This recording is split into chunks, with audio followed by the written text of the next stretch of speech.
Երեք Եվրոպական միության դիվանագիտության ղեկավար Կայա Կալասը հայտարարել է, որ Հայաստանի իշխանությունները դիմել են ԵՄ-ին, խնդրելով աջակցություն ընտրությունների ժամանակ Մոլդովայի օրինակով կամ փորձով։ Ելնելով այս հանգամանքից պետք է արձանագրենք 3 փաստ։ Առաջինը, սա ուղիղ միջամտություն է արտաքին ուժերի կողմից Հայաստանի ներքին գործերին։ Երկրորդ, օրվա վարչախումբը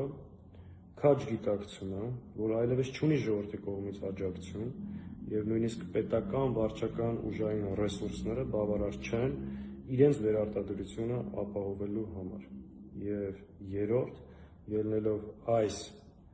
իրավիճակից, իրենք արտաքին ուժերի միջամտությամբ հենց Մոլդովայի օրինակով պատրաստվում են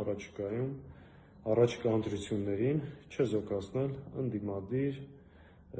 ուժերի մասնակցությունը։ Սա է իրական պատկերը Նիկոլ Փաշինյանի իշխանության, ժողովրդավարության, անկախության եւ ինքնիշխանության մասին։ Եվ ամենևին չզարմանաք, եթե առաջիկայում Ալիևը եւ Էրդողանը հայտարարան,